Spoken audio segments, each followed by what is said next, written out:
주인이 아들에게 노예를 하나 붙여줬습니다. 똑똑한 노예를 하나 붙여서 이 아들을 가르치게 한 거예요. 이 아들을 이제 가르치고 아이 곁에서 이제 주인의 아이 곁에서 이제 계속해서 공부를 가르쳐주거나 또 문화를 가르쳐주고 있었던 이 종이죠. 이 종이 어느 날 보니까 주인의 아들이 아버지의 물건을 깨트린 거예요. 그것을 이 노예가 봤습니다. 교사가 봤어요.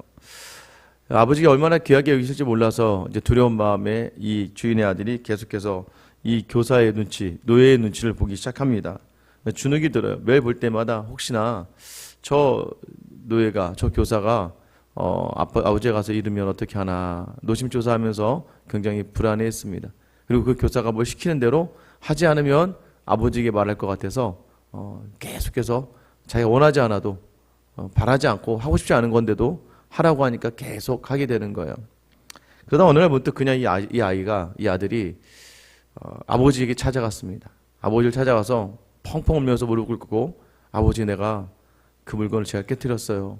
아버지 정말 죄송해요 라고 간곡하게 아버지께 잘못을 빌었어요. 근데 그때 아버지 하는 말이 알아. 네가 깨뜨린 거 알아. 근데 너 그때 다치지 않았어? 괜찮았어? 난 다 알지. 그리고 네가 뭘 해도 다 괜찮다라고 이야기하는 거예요. 그 다음날 다시 이제 그 노예를 만나게 되었습니다. 만나게 되었을 때 이제 전과 같을까요? 아니죠. 이제는 그 노예가 자기를 이상하게만 쳐다봐도 왜 그렇게 나를 보냐고 당당하게 이야기하는 것이죠. 이게 바로 바울이 이야기하는 율법 아래에 갇힌 삶. 그러니까 우리에게 주인이 되신 하나님이, 우리 아버지신 하나님이 있는데 자꾸 그 아버지 하나님을 놓치고 자꾸 우리가 이 땅에서 하나님을 잘 섬기기 위해서 또는 세상의 여러 가지 그러한 학문을 가지고 두려워하며 살고 있는 존재라는 거예요. 그래서 예수를 만나면 이 모든 것에서 자유로워질 수 있고 이 세상의 모든 자리에서 넉넉하게 이길 수 있다는 것이죠. 오늘 바울의 믿음, 예수님이 오기 전에는 이렇게 율법 아래에 매인 바 되었다는 거예요. 무엇을 하더라도 그 율법의 눈치를 봐야 되고 그 율법으로 말미암아서 내가 너무나 큰 죄인이고 항상 죄책감 속에 살아가지만 그러나 아버지는 아들을 항상 괜찮다고 하시는 것처럼 우리가 그 안에서 살아가고 우리도 마찬가지라는 것이죠. 그래서 23절에 보면 믿음이 오기 전에 우리는 율법 아래에 매인 바 되고 계시될 믿음의 때까지 갖췄느니라. 계시가 되는 믿음의 때가 언제일까요? 믿음이 계시된다. 그게 바로 예수 그리스도께서 이 땅에 오셔서 자기 자신을 알리는 그때까지 율법 아래에 갇힌 바 될 수밖에 없다는 것이죠. 24절 말씀 보면은 이같이 율법이 우리를 그리스도께로 인도하는 초등교사가 되어 우리로 하여금 믿음으로 말미암아 의롭다함을 얻게 하려 함이라. 초두에 제가 설명해드린 내용이 바로 이 내용이에요. 율법이라는 건 뭐예요? 그리스도께로 인도하는 초등교사라는 거예요. 이 초등교사는 아까 말씀드린 것처럼 당시에 주인이 아들을 위해서, 자녀를 위해서, 교육하기 위해서 노예 중에 똑똑한 노예들을 교사로 이제 그 아이를 가르치는 자리에 세웠다는 것이죠. 그러나 명확하게 알아야 될 것은 무엇이에요? 그 아버지의 종일 뿐이에요. 그 아들로 하여금 아버지를 좀 더 알고 아버지가 원하는 바대로 이 땅, 그 세상을 살아가기 위해서 가르치는 것일 뿐이라는 것이죠. 여러분, 이제 여기서 우리가 무엇으로 자꾸 비교할 수 있을까요? 우리의 예배가, 우리의 양육과 훈련과 섬김의 자리가 사실은 또 하나님을 알기 위해서 시작된 자리라는 거예요. 여러분 새벽이 가장 좋아. 저는 새벽기도 예를 들 때가 제일 좋은 것 같아요. 여러분이 새벽기도 나오는 이유는 하나님께, 아버지께 내 마음을 나누기 위해서, 또 하루를 시작하며 말씀으로 하루를 살아내기 위해서. 그러니까 내가 좀 더 하나님을 알고 하나님과 함께 있고 싶은 마음, 하나님께 내 서운한 마음과 내 아픔을 온전히 내어드리기 위한 자리, 그러니까 나를 온전히 정직하게 하나님 앞에 내어드린 자리, 또 하나님의 마음을 받는 아침으로 시작하는 것이죠. 이게 바로 뭐예요? 이 새벽 기도를 시작했던 첫 이유는 정말 하나님께 가까이 가고 싶어서, 하나님과 함께 하고 싶어서 시작된 자리인데, 율법이 바로 그렇게 시작된 거예요. 이스라엘 백성이 어떻게 하면 하나님을 알아가고 어떻게 하면 하나님의 백성으로 살아갈 수 있을까를 알기 위해서 율법 아래에 있었는데, 그런데 뭐가 빠지니까? 본질이 빠지니까. 본질이 무엇입니까? 하나님을 사랑하는 마음이 빠지고 내 안에 은혜를 기대하는 마음과 은혜 안에 거하는 마음이 빠지면 이 자리는요, 의미가 없는 자리가 되고 뭐가 되는 거예요? 이제 이런 예가 참 좋겠네. 저희 아이가요, 이제 아빠 엄마가 좋아하는 거 하죠. 근데 아이가 이제 제가 이제 집을 좀 깨끗하게 하면 참 좋을 것 같아서 엄마 아빠가 이제 밖에 나가 있으니까 가끔 이제 아이가 이제 청소를 해놓습니다. 그럼 너무 예쁘잖아요. 또 어느 날은 이렇게 설거지도 좀 해놓고 그러면 또 너무 예뻐요. 그러면 제가 기분이 너무 좋겠죠. 근데 그것 때문은 아니라 그냥 아이가 부모를 생각한다는 그 마음이 참 기특해서 제가 한 2, 3천 원 정도를 주면서 과자 사 먹어라 나중에 참 잘했어 라고 시작했는데, 아이가 처음에는 아버지를 위해서, 어머니를 위해서, 또 자기가 아들로서 딸로서 가정에 무언가를 하고 싶은 마음으로 한 건데, 이제 아버지를 기쁘게 하려고 했던 건데 시간이 흐르면 어떻게 될까요? 설거지를 하고 저에게 3천 원을 달라고 합니다. 설거지를 했으니까 이제 3천 원 주세요. 이 자연스럽게 뭐예요? 예전에는 그냥 엄마 아빠가 기쁘게 하려고 했던 자리였는데 거기에서 무언가가 또 주어지니까 이제는 그 무언가에 집중하게 되고 거기에 매이게 되는 거예요. 설거지를 그냥 하라고 하면 뭐예요? 3천 원도 안 주면서 시키니까 화가 나죠. 여러분, 우리 새벽기도 자리에 그럴 수 있어요. 간구하는 자리로 나와갖고 기도하면서 하나님 은혜를 받고 또 힘을 얻었는데 어느 날 간구의 응답도 없고 아무런 변화도 없는 것 같으니까 이 새벽기도의 자리가 굉장히 불편해질 수가 있고요. 또는 여전히 이 자리를 통해서 무언가를 얻으려 하고, 또는 내 신념과 내 습관이 되어서 사람들이 그런 게 있어요. 정해놓은 거 안 하면 불편해지는 거예요. 이제 새벽기도 정해놨는데 내가 안 나가면 내가 죄책이 있고 내가 나에게 만족이 안 되고 내가 굉장히 불편해지는 거예요. 이게 뭐예요? 신앙의 습관에 묶여버린, 율법에 묶여버린 삶을 살게 되는 거예요. 그러다 보니까 교회 안에서도 섬김도 마찬가지예요. 섬김의 자리도 훈련이든 새가족이든 뭐 헌신의 자리고 섬김의 모든 자리든 간에 이거 처음에는 뭐예요? 내가 무언가 감사해서 시작했다가 오히려 거기에 매여서 예배 안 나가면 사고가 날 것 같아. 나에 안 좋은 일이 일어나는 건 전부 다 내가 뭘 안 해서 그런 것 같아 라고 이야기하며 공로에 그 모든 것에 매인바되며 살아갈 수밖에 없는 우리의 모습들이 바로 율법 아래에 있었으나, 그러나 뭐예요? 이제 그 모든 과정은 여러분 보세요. 봉사하고 헌신하면 하나님을 더 잘 알아가는 자리에 있게 되거든요. 예배하고 예배 잘 잘하면 하나님과 함께 하나님의 그 은혜를 누릴 수 있는 자리에 계속 오는 거거든요. 그리스도께로 인도되어지는 그 자리의 과정에서 그 마음이 빠져버리니까 형식만 남으니까 이제 그 자리가 우리를 메어버리게 하는 자리가 되는 거예요. 25절 말씀 보시면 믿음이 온 후로는 우리가 초등교사 아래에 있지 아니하도다. 이제 믿음이 왔다는 것은 무엇입니까? 이제는 아버지와 함께하는 자리가 된 거예요. 임마누엘, 하나님이 우리와 함께 하신 자리가 됐을 때는 이제는 초등교사 아래에 있지 않아요. 여러분이 예배 안 나온다고 해서 여러분 지옥 가는 걸까요? 여러분이 섬기지 않는다고 해서 하나님이 여러분 지옥 보냅니까? 반대로 다시 한번 생각해 보세요. 여러분의 자녀들이 집에서 아무것도 안 하고 빈둥빈둥대면서 거실에서 누워있다고 해서 어떤 부모가 그 자녀를 내 자녀 아니라고 이야기하겠습니까? 부모와 함께하는 자리, 이제는 그런 것들에 구애받는 자리가 아니라는 것이죠. 그리고 더 나아가서 무엇이에요? 26절입니다. 너희가 다 믿음으로 말미암아 그리스도 예수 안에서 하나님의 아들이 되었으니 누구든지 그리스도와 합하기 위하여 세례를 받은 자는 그리스도로 옷 입었느니라. 이제는 뭐예요? 믿음으로 말미암아. 자, 믿음으로 말미암아. 믿음 뭐예요? 하나님이 예수를 통해 은혜로 주시는 그 은혜로 말미암아 된 믿음. 이 믿음이 우리를 예수 안에서 하나님의 아들이 되겠다는 거예요. 여러분, 누구라고요? 우리가 하나님의 아들이라고요. 하나님의 자녀가 된 거예요. 그러면 이제 그리스도 안에 있는 사람들이 됐다는 것을 기억하셔야 돼요. 그래서 삶의 자리가 달라지는 거예요. 2000년 전에 수많은 노예들이 예수를 믿고 달라진 게 뭐냐면, 이전에 살아가면서는 주인의 매가 무서웠단 말이에요. 매가 무섭고 또 조금 더 무언가를 얻으려고 아첨을 하고 아부하며 살아갔던 2000년 전에 그 노예들이 생각을 달리하는 거예요. 내가 이제 하나님의 자녀이기 때문에 그리스도의 옷을 입고 지금 내가 살아가는 자리는 하나님이 내게 주신 자리, 내가 지금 종으로서 억지로 지금 내가 신발을 만들거나 또 때로는 농사를 짓거나 또 집안 청소를 하는데, 이전에는 매여서 세상에 매여 살아갔던 그 인생이라면 내가 그리스도로 옷 입은 사람이다. 뭐예요? 하나님이 지금 내가 비록 종이지만 이 자리 또한 하나님이 내게 주신 자리다.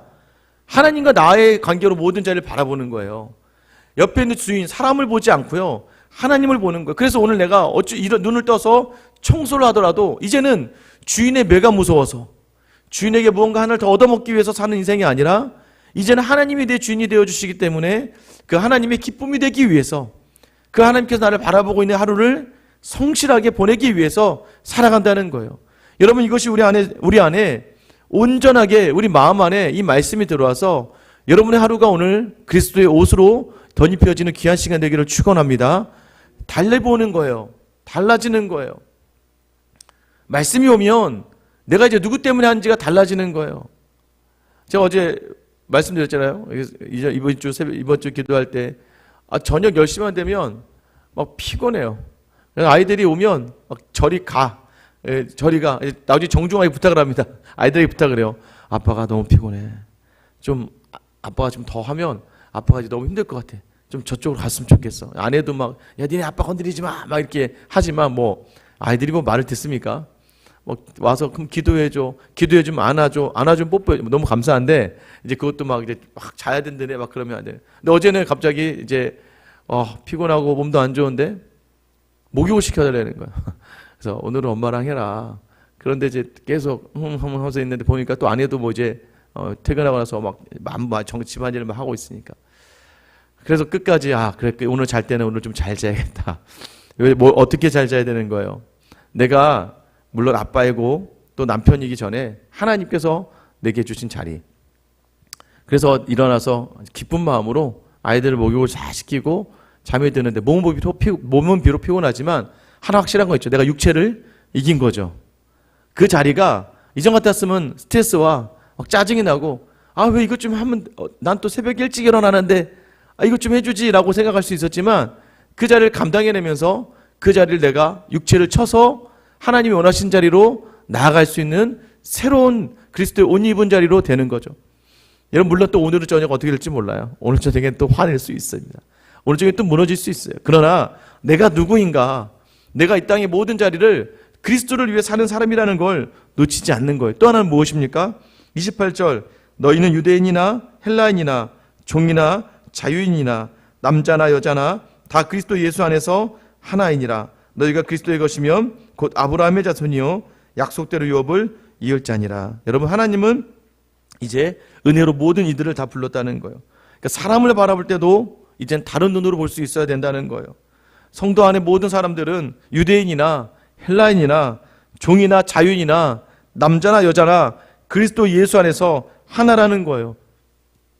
우리가 지난 주일, 이번 주일 빌립보서 2장 1절과 5절 말씀 통해서 뭘 배웠어요? 하나가 되기 위해서 뭐가 필요하다고 했어요? 남보다 나를 낮게 여기는 거. 남보다 나를 낮게 여기라는 거예요. 왜요? 우리가 하나이기 때문에 하나가 되려고 하면 나보다 남을 낮게 여기고 또 자신을 돌아보라고 이야기하죠. 여러분을 계속해서 돌아봐야 돼요. 모든 억울함과 불평의 자리는요, 여러분 다른 사람에 의해서만이 아니에요. 나의 게으름과 나의 방만함 속에서도 이루어질 수 있다는 거예요. 특별히 믿음의 사람이면 믿음의 눈으로 나를 바라봐서 오늘 하루 내가 하나님 앞에 정직하게 살고 있는가? 정직하게 살고 성실하게 살면서 여러분 하나님 앞에 불평할 수 있겠습니까? 그러지 않아요. 때로는 모든 문제, 죄송하지만 크리스찬 정도 되면 누가 나를 해코지해서 야 저 사람 때문이야, 누가 나를 어렵게 해서 저 인간 때문이야가 아니에요. 저 환경 때문이야가 아니에요. 혹시 내가 믿음의 자리에서 하나님과의 관계 속에서 내가 부진한 부분, 내가 노력하지 못한 부분들, 또 하나님을 알기에 내려놓았던 삶의 자리에 있지 않았는가? 여러분 은혜가 넉넉한 사람은요, 누가 와서 툭 건드려도요 화내지 않아요. 넉넉한 사람은요, 누가 와서 막 10일 잡아도 그 10에 넘어가지 않아요. 줘버려요. 그냥. 왜? 넉넉하니까. 우리가 하나님의 은혜로 넉넉하면요, 사람의 말에 흔들리지 않아요. 사람들의 생각이 흔들리지 않게 되는 거예요. 그런데 우리 안에 넉넉함이 사라질 때 뭐요? 하나님이 우리에게 주신 은혜의 자리를 잊어버렸을 때 다른 사람을 자꾸 다른 사람 비교 속에 넘어지게 되는 거죠. 오늘 저는 여러분이 다시 한번 내 믿음의 자리를 돌아보며 여전히 율법을 붙들고 있는 사람이 아닌가, 여전히 내 공로로 무언가를 얻는 사람이 아닌가를 돌아보셔야 돼요. 그리고 나서 뭐예요? 다른 사람을 돌보라. 그게 뭐예요? 다른 사람을 유익하게 한다고요. 내가 나도 못 돌보면서 다른 사람 돌보는 것도 문제고, 그리고 또 하나 다른 사람을 돌보는 데까지 나아가지 않는 것도 성도들에겐 죄라고요. 우리는 계속해서 이 땅에 복의 통로로 왔단 말이에요. 우리는 자연스럽게 그 복이 넘쳐서 다른 사람들이 유익함을 누리는 자리까지 나아가야 돼요. 여러분의 가족이 오늘 하루 여러분 때문에 유익해야 돼요. 즐거워야 돼요. 감사가 있어야 돼요. 베드로후전서에서 뭐라고 얘기했어요? 아내들에게 뭐라고 얘기했습니까? 네가 섬기는 그 섬김으로 말미암아 네 남편이 하나님을 만나게 하라는 거예요. 네가 전심으로 남편을 즐겁게 하고 섬기면 반드시 하나님께서 그 남편으로 하나님을 만나게 하겠다. 나 믿지 않은 그러한 남편이라 할지라도 여러분 가장 가까운 가장 먼 당신 아니겠어요? 가장 나의 마음을 해코지 하는 그 사람 아니겠습니까? 그런데 내가 전심을 다해 하나님이 주신 자를 여기고 섬기면 혹 알겠냐? 너의 섬김이 남편을 믿음으로 이끌어낸다는 것이죠. 그만큼 하나님 앞에 말씀에 순종하며 감당하는 성도의 삶은 하나님의 능력 안에서 놀라운 변화를 가져오게 된다는 것을 말씀해주고 있는 거예요. 이 하나님의 동행하심이 함께하는 사람인데 무엇을 두려워하고 무엇을 주저하고 무엇을 염려하느냐 묻는 거예요. 오늘 우리는 계속해서 세상의 초등학문, 세상의 생각과 세상의 방법과 더 나아가서 내가 하나님을 섬기기 위해 했던 모든 자리들, 형식 만난 모든 자리들을 다시 한번 돌아보셔야 돼요. 오늘 내게 주신 건 예수 그리스도의 귀한 그 십자가의 생명이었고 오늘 나를 바라보시면서 여전히 말씀하세요.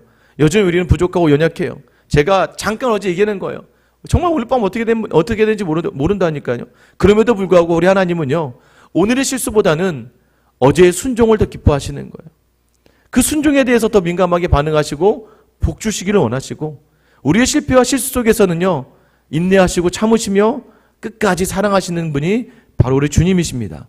오늘 그 주님의 은혜를 다시 한번 담아내며 여러분의 삶의 자리에서 정말 하나님과 함께하는 자리, 하나님이 기뻐하는 자리, 그 자리를 선택함으로 말미암아 보람과 만족과 기쁨을 주시는 주님을 경험하고 오늘도 여러분의 육체를 이겨서 넉넉하게 승리하는 귀한 하루가 되시길 예수님의 이름으로 축원합니다. 기도하겠습니다. 하나님, 우리의 열심의 한계를 아시고 계속해서 우리를 그 은혜로 붙드시게 하시는 하나님 앞에서 다시 한번 하나님, 그리스도로 말미암아 주신 이 믿음, 당신의 아들을 십자가에 달게 하시며 주셨던 이 믿음, 우리를 위하여 입으로 한 번도 불평과 원망하지 아니하며 넉넉하게 가셨던 그 십자가 앞에서 그 십자가의 그 믿음으로 이 땅을 주의 자녀답게 살아가는 오늘 하루를 사는 우리 모두가 다 되게 하여 주시옵소서.